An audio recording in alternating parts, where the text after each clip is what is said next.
اکثر ایسا ہوتا ہے کہ نماز میں مختلف قسم کے وسوسے آتے ہیں۔ آپ نے خود بھی نوٹ کیا ہوگا کہ ہر وہ بات جو ہم بھولے ہوئے ہوتے ہیں ہمیں نماز میں یاد آتی ہے، یا ہم یہ سوچنے لگ جاتے ہیں کہ ہمارا فلاں کام یوں نہ ہوا تو یوں ہو جائے گا۔ الغرض ہر الٹی سیدھی سوچ آنے لگتی ہے اور ہماری توجہ نماز سے ہٹ جاتی ہے۔ نتیجتاً ہم بھول جاتے ہیں کہ ہم نے کتنی رکعت پڑھی۔ نماز میں دل اس لیے بھی نہیں لگتا کیونکہ دل تو کہیں اور لگا ہوا ہے۔ وہاں سے فرصت پائے تو ادھر آئے، دل تو خرافات و تفریحات میں لگا ہوا ہے، دل بدعات میں، منکرات میں، مکروہات میں اور خواہشات میں لگا ہوا ہے۔ سچ پوچھو تو نقشہ ہماری زندگی کا ایسا ہو گیا ہے کہ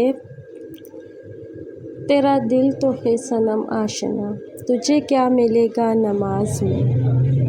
اب دیکھیے نا کہ نماز کی کون پرواہ کرتا ہے۔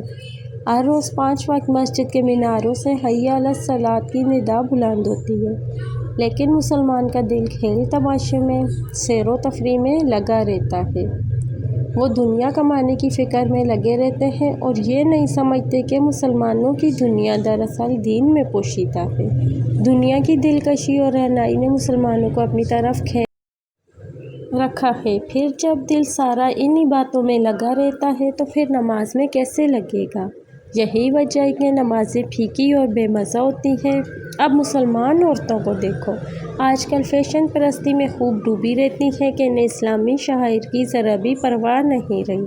سورہ احزاب میں اللہ تعالیٰ کا صاف صاف حکم موجود ہے، وَقَرْنَ فِی بُیُوتِکُنَّ، مسلمان عورتیں اپنے گھروں میں ٹھہری رہیں، زمانہ جاہلیت کی طرح اپنے سنگار نہ دکھاتی پھریں۔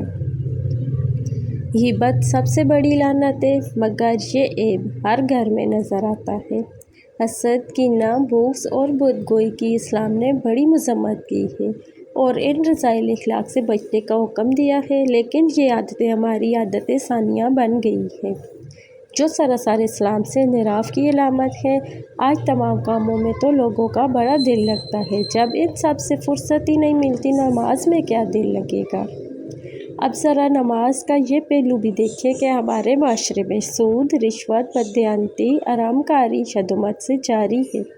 لوگ پیسے کے پیچھے دوڑ رہے ہیں، حلال و حرام سے لاپرواہی، جائز و ناجائز سے بے نیازی، ان کے نزدیک گویا کوئی آسمانی قانون ہی نہیں ہے۔ انہیں اس کا یقین نہیں کہ خدا دیکھ رہا ہے اور وہ حاضر و ناظر ہے، علیم و خبیر ہے۔ جب ان تمام کاموں پہ دل بہت لگتا ہے تو نماز پہ کیسے لگے گا؟